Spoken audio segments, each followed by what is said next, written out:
रानियां थी, भागमती और इंदुमती। भागमती जी बड़ी रानी थी। स्वाभाविक उनका खिंचाव प्रभु के चरणों में था, क्योंकि इनके माता पिता के यहाँ संत महात्माओं का आना जाना राज घराने से थी, तो संतों की सेवा होती रहती है। जहां संत महात्मा आते रहते हैं वहां निश्चित भक्ति के परमाणु परिवार के हृदय में प्रकाशित हो जाते हैं। भक्ति स्वतंत्र सकल सुख खानी, बिनु सत्संग न पावई प्राणी। तो बच्चापन से संतों का दर्शन, संतों की जूठन पाना, संतों के समीप बैठकर भगवत चर्चा सुनना। श्री भागमती बाई अपने माता पिता के यहाँ से ही ऐसे संस्कार से युक्त थी। पर ये जो राजा था जिसका नाम चिंतामणि था, जिसके साथ इनका ब्याह हुआ था, वो विषयी था। प्रभु के चरणारविंद की तरफ कोई उसके हृदय में खिंचाव नहीं था। अब ये ब्याह तो हो गया, पर अपने भक्ति के रंग में किसी भी तरह का विषय रंग नहीं चढ़ने दिया। ये होता है उपासक का पूर्ण रूप से प्रभु के चरणों में मन का अर्पित हो जाना। भगवान श्री कृष्ण चंद्र जो इस श्लोक में कह रहे हैं, मयि अर्पितात्मना सभ्य निरपेक्षस्य सर्वतः। यद्यपि ये पति है, पूर्ण रूप से समर्पित है, इसी के महल में रहते हैं, पर अपनी भक्ति में किसी भी तरह का विषय रंग नहीं चढ़ने दिया। ये कोई बड़ा भाग्यशाली निष्ठावान उपासक ही ऐसा कर सकता है। अब ये जो उनके पति चिंतामणि जी थे, ये दिल्ली के मुगल बादशाह के अधीन थे, क्योंकि छोटे छोटे राजा बादशाह की आज्ञा में रहते, तो प्रायः बादशाह की आज्ञा के लिए पालन करने के लिए जहां वो भेजता थे जाया करते, इसलिए अधिक समय इनका बादशाह के समीप ही दिल्ली में व्यतीत होता। तो जब कभी वो आते तो छोटी रानी जो इंदुमती है वो बड़ा आसक्त चित्त था, और भागमती तो एकांत सेवन करने की वृत्ति भजन में, पर वो महल के अंतर्गत थी। संतों को बुलाना, उनकी सेवा करना, उनसे भगवत चर्चा सुनना, वही प्रभु के चरणारविंद की प्रेम वृत्ति बढ़ाने वाली चेष्टा करना। एक बार श्री नागरीदास जी जो बरसाने में श्री हितजू महाराज की रसरीत में मगन होकर प्यारी जू के चिंतन में डूबे रहते, वो पहुंचे। भागमती जी यद्यपि विपरीत परिस्थितियां उनको घेरे हुए हैं, पति विषयी है, राजा है, महल से वो ऐसा नहीं कि एकदम एकांत में जाकर भजन साधन करें, एकांत में संतों की सभा में बैठे या तीर्थ याटन करें, ऐसा नहीं। तो देखो ठाकुर जी कितने कृपालु हैं, ऐसे रस में डूबे हुए रसिक का संग, यद्यपि भक्तों का संग अत्यंत दुर्लभ है, लेकिन श्री श्यामा श्याम के अनुराग रंग में डूबे हुए रसिक का संग तो और भी दुर्लभ है। किसी सेवक ने सूचना दी भागमती जी को, एक वृंदावन के रस में डूबे हुए बड़े ही वैराग्यवान और अनुरागी रसिक पधारे हुए हैं, जो उनके निजी जन थे। उन्होंने सोचा, भागमती जी तो विकल हो गई कि कोई वृंदावन का भगवत प्रेमी महापुरुष पधारा, अब हमारे सौभाग्य कैसे उदय हो, कैसे वो आवे। उन्होंने सूचना भेजी कि क्या एक बार ऐसी कृपा करेंगे वो महापुरुष यहाँ महल में पधारे। भागमती बाई के वो सरस भावना नागरीदास जी के हृदय में आकर्षण पैदा किया। वो सेवक जाके प्रार्थना किया तो नागरीदास जी आए। नागरीदास जी की रसमयी शोभा देखती, रसिकों की अलग शोभा होती, उनके नेत्र घूर्णित होते, वो ऐसे देखते हुए भी लगता है कि कहीं और देख रहे, कहीं और देश में है। देखते ही इतना आकर्षण हुआ भागमती के हृदय में कि लगा अभी तक मेरा जीवन अधूरा रहा, अभी वो प्रेम रस, अभी वो उपासना मेरे हृदय में जागृत नहीं हुई। नागरीदास जी के चरणों में प्रणाम करके कहा, आप जिस रस में डूबे हुए हैं, वृंदावन नित्य विहार रस, मैं उस रस का अनुभव करने की अंदर इच्छा रखकर आपके चरणों का आश्रय लेती हूँ।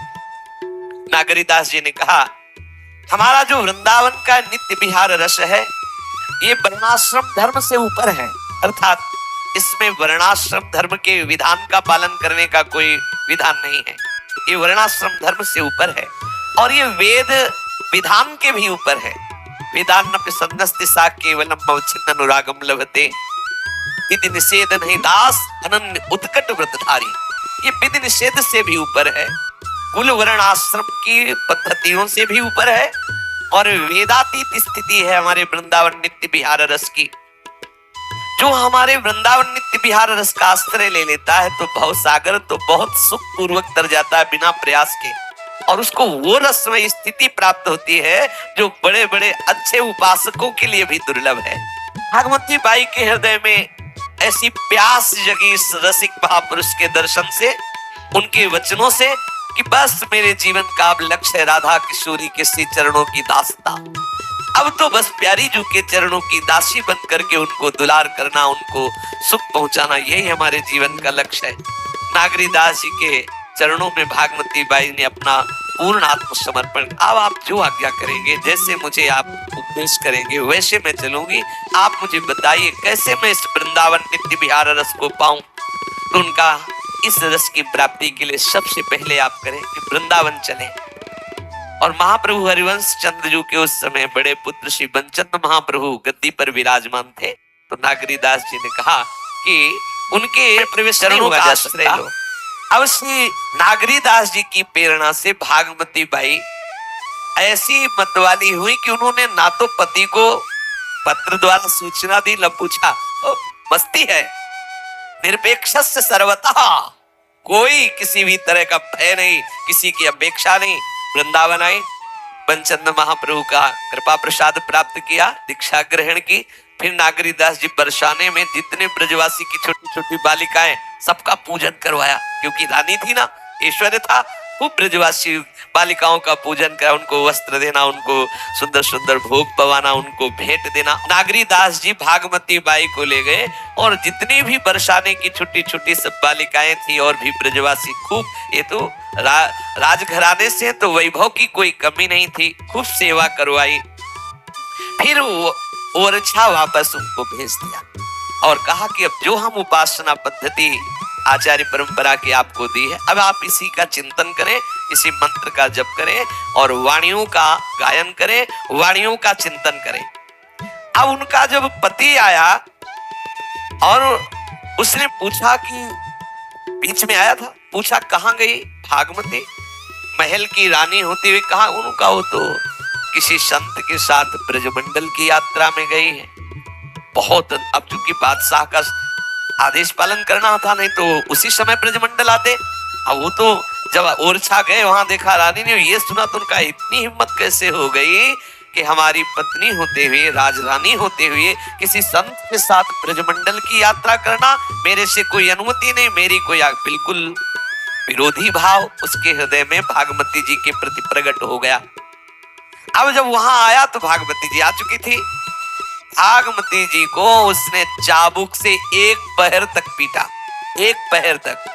महल में खूब पिटाई की भागवती जी, पर बस राधा वल्लभ श्री हरिवंश, राधा वल्लभ श्री हरिवंश, मार चाबुको। अब रानी का शरीर वैसे ही सुकुमार और फिर भगवत भजन में डूबी हुई, और इतना मारा एक पहर तक की चाबुक ही चाबुक शरीर में, पर ना उनकी मुस्कुराहट में कोई फर्क था, ना उनके भजन में कोई फर्क था। ये है स्वयं प्रमाण भक्ति का, जिसके हृदय में भगवत अनुराग से युक्त चिंतन चलता रहता है, कोई कितनी भी पीड़ा दे उसका भजन नहीं रुक सकता। जब भजन चल रहा है तो उसका आनंद नहीं रुकेगा, क्योंकि वो अखंड आनंद है। शरीर के द्वारा जो अनुभव में आने वाले दुख सुख है, उससे ऊपर उठा हुआ महापुरुष कभी ऐसा नहीं कि भारी विपत्ति, रोग से शरीर ग्रसित, अपमान, तिरस्कार, मारपीट आदि से विक्षिप्त हो गया और अब भजन छूट गया, ऐसा कभी नहीं हो सकता। ये देखो, भक्ति स्वयं प्रमाण है। इतने से भी उसका हृदय प्रसन्न नहीं हुआ कि चलो एक पहर मार, अब थोड़ा हम प्रेम का बर्ताव करें, नहीं। अब वो पूरा का पूरा विरोध भाव हृदय में श्री भागवती बाई के प्रति। और भागवती ऐसा भी नहीं कि उनसे ये कहे कि हमसे गलती हो गई।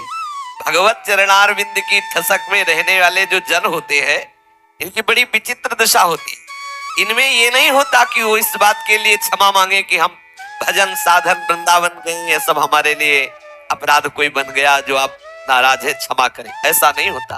भागवती जी बाई टूटी नहीं कि भाई एक पहर तक चाबुकों से मारना, टूटी नहीं कि मुझे क्षमा कर दो, मैंने आपसे आज्ञा नहीं ली, वृंदावन गई या भजन मार्ग में या संतों से मिली या कुछ नहीं, बस अपने भजन चिंतन में लगी रही।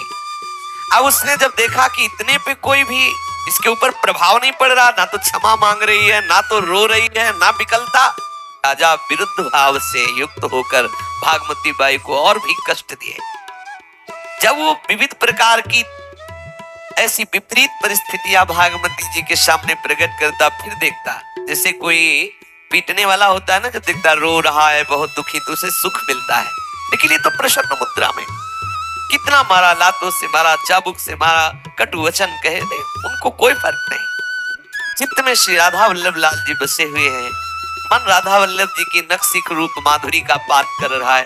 कौन देखे कि शरीर को क्या हो रहा है, शरीर की स्थिति ही नहीं है। वो देह भाव से ऊपर उठी हुई नागरीदास जी की कृपा कटाक्ष से दंपति रस भीनी प्रिया प्रीतम के प्रेम रस में डूबी हुई है। अब हद हो गई, उसको इतना अंदर क्लेश हुआ भागमती जी की इस मुस्कुराहट से कि इतना मारा, इसे इतना अपमानित किया, क्लेश दिया, लेकिन इसको कोई फर्क नहीं। तो उसके ऊपर बिछोना बिछा के छोटी इंदुमती रानी के साथ ऊपर लेटा, भागमती जी को सैया बना दिया, उनके ऊपर बिछो। राजा है, सामर्थ्यशाली है। भागमती बाई अंदर ही अंदर प्रिया प्रीतम का चिंतन कर रही और वो ऊपर नाना प्रकार से कष्ट देने की चेष्टा कर रहा है। हद हो गई। अब तो ऊपर उनको सैया बना दिया, बिछौना बिछा के छोटी रानी के सहित ऊपर बैठा हुआ, हास्य विनोद आदि। ऐसी रात में भागमती जी बाई अंदर से ही प्रिया प्रीतम के प्रेम रस के चिंतन में डूबी हुई है। तो अब हद हो गई, अब अपराध की सीमा हो गई, इतना मारा पीटा और सब लीला। अब ये कोई ना समझे, कभी किसी भक्त को अगर ऐसा कष्ट दिया जा रहा है तो ये ना समझे कि वो किसी भी तरह से शांति को प्राप्त हो जाएगा। भले अभी आपको परिणाम नहीं दिखाई दे रहा, लेकिन जब परिणाम आना शुरू होगा तो फिर वही भक्त बचा ले तो बचा ले, दूसरा कोई सृष्टि में नहीं है। ये सिद्धांत है। यदि आप भक्त का अपमान कर रहे हैं, भक्त का विरोध कर रहे हैं, भक्त को सता रहे हैं, तो एक सीमा है, प्रभु देखते रहते हैं। उतना तक जब प्रभु देखते रहते हैं, वो इसलिए कि भक्त की स्थिति किस कोटि की परिपक्व अवस्था को है, ये समाज को दिखा देते हैं। लेकिन अगर कोई समझे कि आप भक्त को सता रहे हैं, आपको कोई कष्ट नहीं मिल रहा, तो ऐसा न समझना। जिस दिन स्वामी की दृष्टि बदली और उस पर दंड देने का विधान रचा जाएगा, तो सिर्फ वही भक्त बचाएगा, दूसरा कोई नहीं।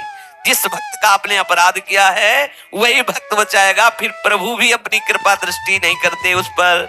अब तो उल्टी शुरू हो गई। भागमती बाई के जो पति थे, बस क्षण क्षण में उल्टी। उनकी पत्नी जो छोटी इंदुमती थी, उनको उल्टी, और तो ऐसा लगा कि प्राण निकल, भयंकर पीड़ा शरीर में, बमन के ऊपर बमन, बार बार उल्टी। आप सोचो, बार बार किसी को उल्टी होने लगे। अब राजवैद्य बुलाए गए, दवाइयां, कोई फायदा नहीं। और रानी के जो इंदुमती रानी जो भागमती के ऊपर बैठी थी राजा के साथ, पूरे शरीर की चमड़ी उछल गई। जैसे उसने चाबुकों से मारा था भागमती बाई को, तो पूरा प्रहार इंदुमती रानी के शरीर में, क्योंकि वो राजा के पक्ष में थी, भागमती के विरोध भाव में थी। पूरे शरीर की चमड़ी उछल गई, कोड़ा वहां पड़े और प्रहार उसके लग रहा है, और क्षण क्षण में उल्टी, भयानक पीड़ा, कोई दवा काम न करे, जैसे मछली तलफे, ऐसे दोनों राजा और रानी दोनों तलफ रहे। अब वहां के जो विवेकवान सलाहकार थे, उन्होंने राजा से कहा, महाराज यदि आप बचना चाहते तो एक उपाय, आप भागमती रानी के चरण पकड़ लीजिए। आप दोनों पति पत्नी उनके चरण पकड़ लीजिए, वो कृपा करें तो भले आप बच जाए, नहीं अब कोई औषधि काम नहीं कर रही, और इस पीड़ा से बचने का कोई उपाय नहीं, क्योंकि भक्त अपराध बन गया। आपकी महारानी भागमती जी परम भक्ता हैं, भगवत चरणारविंद की अनुरागिणी हैं। ये अपराध आपको कहीं भी चैन नहीं लेने देगा। अब आप ये छोड़िए कि आप राजा हैं, इनके पति हैं, चरण पकड़ लीजिए और ये करुणामयी है, कृपा करेंगी, अभी आपको शांति मिल जाएगी। जब राजा ने भी देख लिया कोई उपचार काम नहीं कर रहा, कष्ट बढ़ता जा रहा है, छोटी रानी के भी प्राणगत ऐसे लगे जिसे प्राण निकल जाएंगे, ऐसी भयंकर पीड़ा, त्वचा चाबुकों से उधली हुई, क्षण क्षण में बमन हो रहा है, कोई औषधि काम नहीं कर रही। अब तो उनको लगा एक ही उपाय जो हमें सलाह दी जा रही, यही उपाय है। भागे और भागमती बाई के चरणों में दोनों राजा और रानी गिर पड़े और उनका, मेरी रक्षा करो, आप ही मुझे बचा सकते हो, मैं अपराधी हूं, आपके प्रभाव को नहीं जाना, मेरी रक्षा करो। उन्होंने बहुत सरल भाव से कहा कि आप इस कष्ट से ही नहीं, अनंत जन्मों के कर्म बंधन से मुक्त हो जाएंगे, आप हमारे राधा वल्लभ लाल की शरण हो जाइए, आप श्यामा श्याम की शरण में हो जाइए, आप व्यर्थ में शरीर सुखों में फंसे हुए हैं, इसलिए आपको ऐसा विरोध भाव लगा। अनंत जन्मों के कर्म संस्कार आपको बांधे हुए हैं, बार बार जन्म बार बार मृत्यु ये दंड देते रहेंगे। मेरी बात मान लो, आप श्री श्यामा श्याम के चरण शरणों का आश्रय ले लो और खूब भजन करो, इसी से आनंद। ये है देखो भक्त का स्वरूप। कैसी विपरीत परिस्थितियां, कैसा मारपीट किया, कैसा अपमान किया, लेकिन उनके हृदय में क्या है। जैसे विभीषण जी को भरी सभा में लात मार रहा है रावण, लेकिन विभीषण जी क्या करें, तुम पितु सरिस भले ही मुहि मारा, राम भजे हित नाथ तुम्हारा। ये भक्त की स्थिति है, इसमें किसी और के प्रमाण की जरूरत नहीं, उसका हृदय प्रमाणित कर देता है कि भक्ति के द्वारा उसको क्या प्राप्त हुआ है। भागमती बाई जी ने कहा, आप राधा वल्लभ लाल जी की शरण में हो जाइए तो आप देखेंगे कि वो कितने कृपालु हैं, आपके सारे अपराध क्षमा कर देंगे, आपका जीवन सफल हो जाएगा। राजा ने बात मान ली। भागमती जी राजा को और रानी को साथ लेकर के वृंदावन आई और अपने गुरुदेव से उनको दीक्षा दिलाई, रसिकों का संग करवाया। श्री नागरीदास जी के आदेश से समस्त ब्रजमंडल के ब्रजवासियों और विशेष करके बरसाने के ब्रजवासियों का पूजन करवाया, उनको भेंट पूजा सेवा करवाई। तो ब्रजवासियों की कृपा से और आचार्य चरणों की शरणागति और राधा वल्लभ लाल जी के चिंतन के प्रभाव से भागमती जी के संग का ऐसा रंग चढ़ा कि वो राजकाज करते हुए भी रसिक हो गया। ये देखो प्रभाव, थोड़ी देर के लिए तो विमुखता माया ने लाए, ऐसा प्रभाव डाला कि घोर नरक भोगने पड़ते, लेकिन कृपा सिंधु श्री हरि के दासों का यही महत्व है। किसी भी तरह से यदि उनसे अपनापन हो जाए तो निश्चित मंगल हो जाता, निश्चित। ये राजकाज को करते हुए भी रसिक हो जाता।